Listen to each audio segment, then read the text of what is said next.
please state your name, your birthday, and how long you've lived in Hernando County? My name is Robert Bruce Snow. My date of birth is May 25, 1947. Therefore, since I was born in Hernando County, I've lived here for 66 years. And for what it's worth, the hospital I was born in was torn down many years ago, and I accused the county commission at that time of tearing down my heritage. And what part of the county have you lived in for the majority of your life? I lived in Brooksville proper, generally within the city limits. As a young lad growing up, started grade school, primary school in Brooksville, graduated from Hernando High School in 1965, went off to college at the University of South Florida, went to law school at the University of Florida, graduated in 1971, came back to Brooksville and began practicing in 1971. I've practiced law in Brooksville ever since 1971. What type of things can you remember that really you think shaped either your life or the way in which the county has grown? Well, you know, one of the big things about Hernando County, Brooksville, when I was growing up, first of all, Hernando County was a very small county, population well under 20,000, you know, perhaps 16,000 people. So it was a rural area. Agriculture dominated the economy, along with the rock mining business, the rock mines within Hernando County. In addition, Brooksville proper was a kind of a traditional little southern town built around the courthouse square. There weren't other large population areas in Hernando County in those days. There were a few communities outside of Hernando County, outside of Brooksville, whether it be Mazarktown or Istichata, Wickiwashi, Bayport, etc. But the population outside of Brooksville was very sparse, and Brooksville proper was where the most people lived. And when you say that Brooksville was a traditional small southern town, what does that mean to you? What is a small southern town? Well, you know, first of all, everybody knew everybody because the population was relatively small. So there was a sense of community that was very prevalent. And as a young lad, you remember that sense of community. And because it was also a small, somewhat isolated, you just had an overall sense of that it was a secure, safe environment. You didn't worry about typically things. Our house, we never locked the doors when somebody'd leave the house. If you left your car, you would leave the car open. You weren't concerned about people going in and breaking into your house. You weren't concerned about home invasions and robberies and acts of violence. You weren't concerned about children being kidnapped and things of that nature. And there was just that serenity associated with a small town, coupled with that sense of community I had talked about. One of the negatives about the time I grew up is that the school system and the community was still part of the segregated South that then began to change in the later part of 1960. So there was Moulton High School, which was the high school for African Americans within the county. But other than that, Hernando High School was the only high school. So the children from Mazarktown or from Ridge Manor and other parts would still come to Hernando High School. They were part of your core group of friends. And that was the same way then with the adults too, is that there was still that sense of community, even with the outlying little communities. When I was growing up in Brooksville was about 2 or 3 blocks around the courthouse. And a matter of fact, if we would go in those days to a little restaurant called the Cottage Dinette, that's now located where the Dairy Queen is at the corner of Martin Luther King and US 41. It's basically right in town, so to speak. In those days, you had to go, there was woods you had to pass through before you got there. And as a young kid, you thought you'd gone halfway to Tampa if you went to the Cottage Dinette. So, you know, you left in at about downtown area. In the neighborhoods, the downtown neighborhoods, there just wasn't anything outside there other than woods and pastures and farms, tangerine, orange groves, and in some areas of the county where they did a lot of rock mining. If you lived in Brooksville, you kind of thought you were cityfied a little bit. Right. But the truth of the matter is, it was a small little southern town, and just like you were like everybody else. What was school like growing up here? Well, first of all, I did mention that it was different because unfortunately the South was still segregated at that time, so we didn't have the experience that we enjoy today of having a more multicultural approach. It was not multicultural at all, but notwithstanding that, from an education standpoint, first of all, I thought the type of education that we received was an excellent education. You had teachers, and you had books, and you went to school and you studied reading, writing, arithmetic. You get into high school, you took science courses and English courses and math courses. And I found later that when I went to universities in Tampa and then later in Gainesville, I had received as good an education in the Hernando County school system as my peers had received who were in Tampa and Orlando, Jacksonville, Miami. Other thing I remember about school is that this was before the days of air conditioning. So you went to school in those days, and you're here in Florida, humidity and heat. You didn't think about it because that was just the way it was.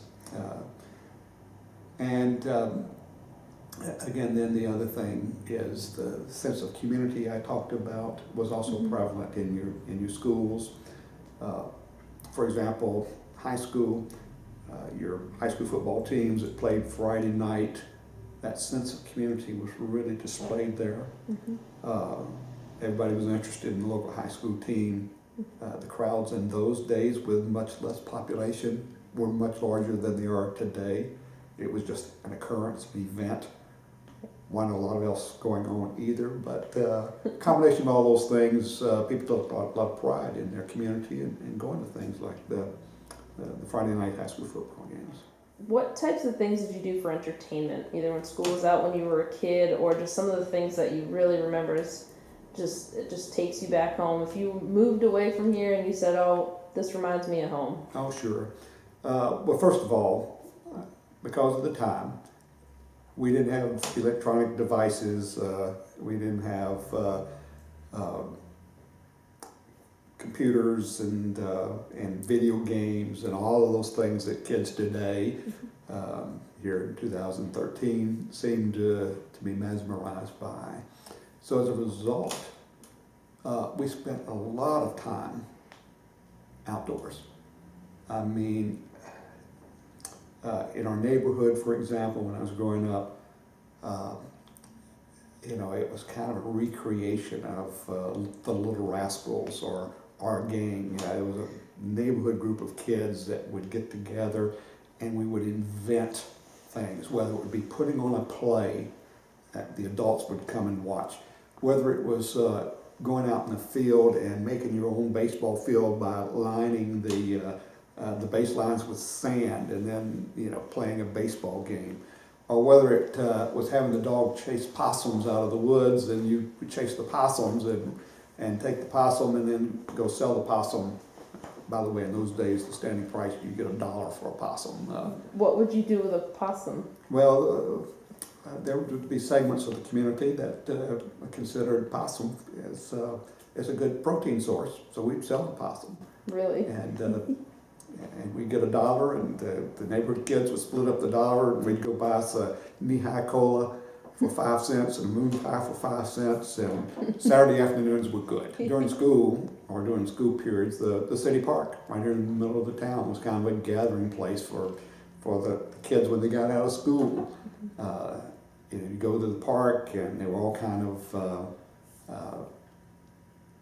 play equipment, merry-go-rounds and swings and seesaws and monkey bars and things of that nature. So you could spend your time doing that, climbing trees, using the space to play touch football or tackle football or other games. And so, after school was kind of spent doing that with a lot of the other kids. In the summers, I remember specifically being excited because several days a week we would meet again at the city park, and we'd get on the school bus, a group of young kids, and the school bus would take us down to Weeki Springs.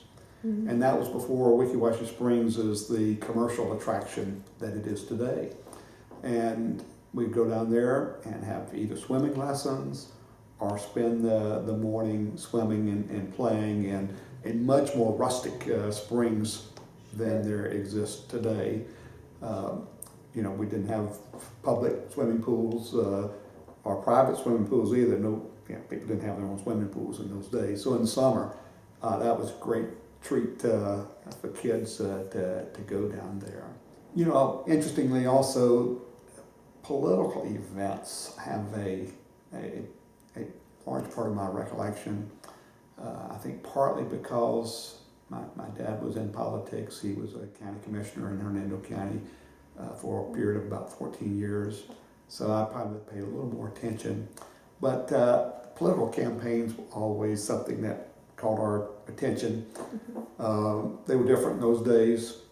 You didn't have media, radio, television, where people running for public office would have the opportunity to get their message out to the voters.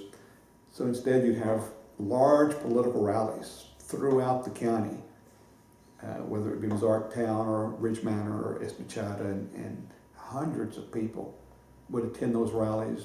Generally they were staged outdoors. Sometimes they would be in the nature of peanut boil, where somebody would get big cast iron pots and start boiling peanuts, and people would then sit around eating boiled peanuts as the candidates would make their spill.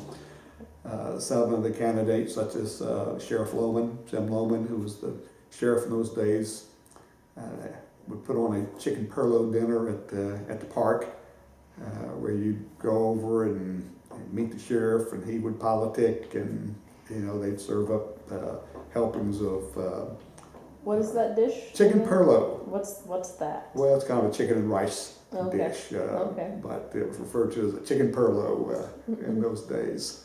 Cool. Just gave the sheriff an opportunity to do that. Sometimes there'd be a fish fry that the politician would put on. So I remember those events. As I reflected on us talking today, I also remember election eve when the results were coming in. Again, I was particularly excited because my dad was running for office. You didn't watch television to see the election headquarters. You didn't listen to radio. Instead, we would go over to the old Ford dealers building that now is where the courthouse is located. And on the big showroom window, they would have written in white paint or something of that nature the candidates' names and the precincts. And then as the election results would come in from the courthouse, somebody would take a chalk and would write the results of what Estachada, who they voted for in Ozarktown. And it was really kind of exciting because it was as it was happening, and again, just kind of that unique flavor. I had, matter of fact, an uncle, and I won't name his name to protect the innocent, but he had run for a local office, and he told the story that when he used to go out politicking at Arapica, everybody says, I'm going to vote for you, I'm going to vote for you, and election night when they were putting the votes up on the board, Mr. Chatham precinct came in, he got not a single vote from Arapica. Any other major events that would stand out in your mind? Several things that stand out in my mind are not so much major events within the county. When you're a young guy, almost anything is a major event. Something as simple as the county fair in those days. That was a major event, just something different and exciting. There'd be a time when the state fair was in Tampa, and school would let out for the state fair, and there was a train that left the Brooksville depot early in the morning, and townspeople and kids would take the train from Brooksville to Tampa. Whoa. And go to the state fair.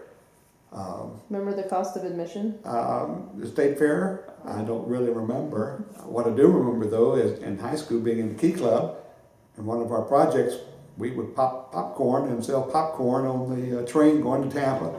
Smart. As a fundraiser. That's smart. And that was as much fun as getting to the fair was the trip on the train. Things though that stand out in my mind, even growing up in Brooksville, a couple of things. First of all, the impact of the Cuban Missile Crisis, October of 1962, and the overall kind of apprehension you had as a young person with the Cold War threat of nuclear war. You had to be there as a young person in those days to understand. Again, I told you how serene it was and how safe and comfortable you were within the environments of Brooksville. Security of a small town, security of your family, security of your friends, security of your community, not having to worry about things from the outside coming in, either do things that were violent or other crimes. But yet, that serenity was somewhat broken by kind of a pervasive uneasiness that you were fearful that the United States and Russia were going to have a nuclear war. Right. Something like the Kennedy assassination then in November 1963 is an event that didn't occur in Hernando County, but an event that had a big impact. Sure.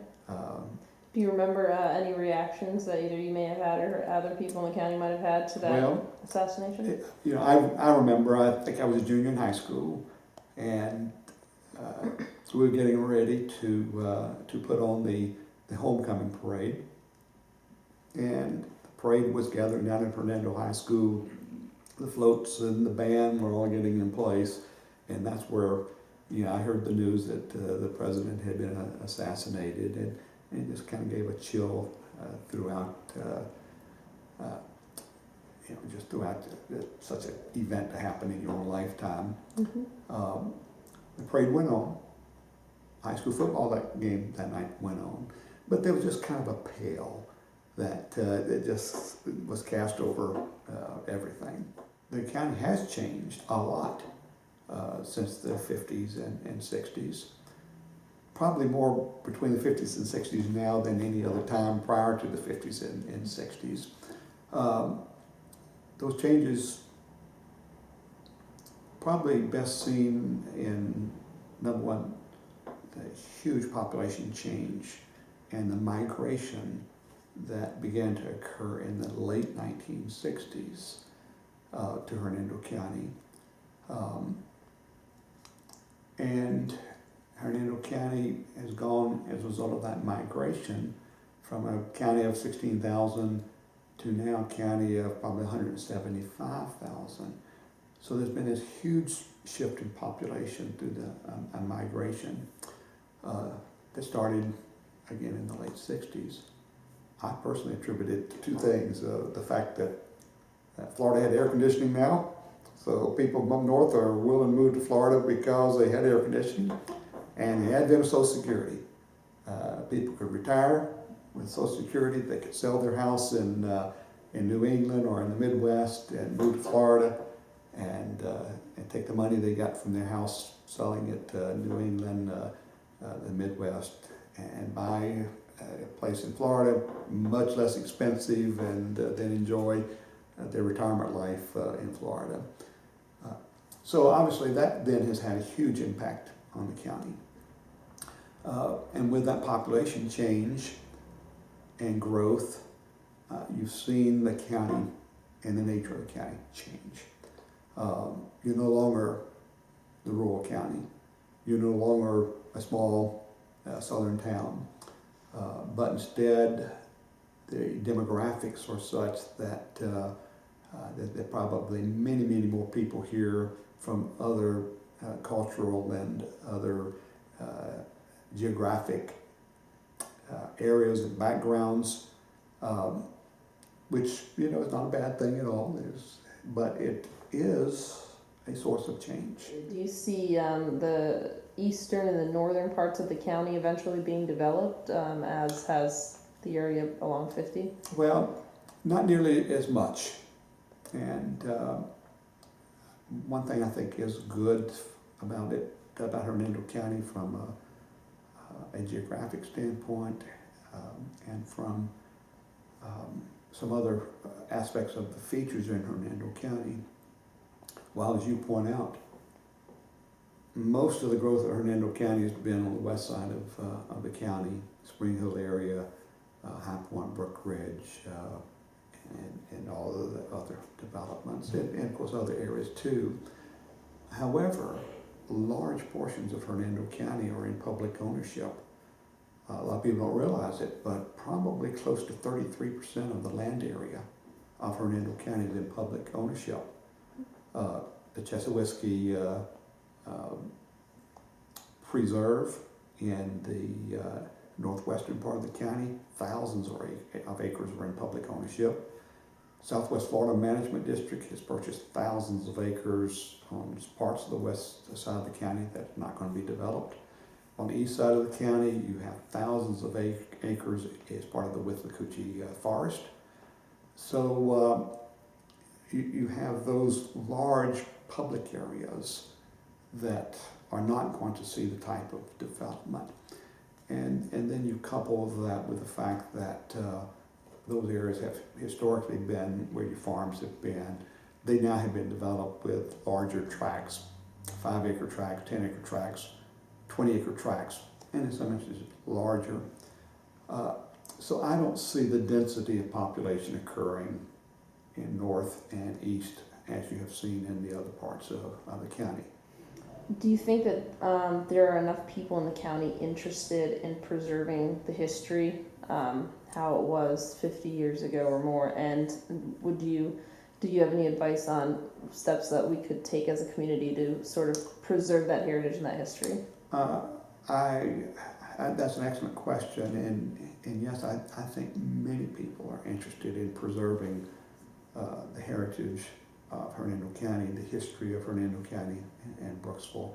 There are other organizations that are actively involved in doing that, whether it be the Museum Foundation that has developed a museum in Brooksville.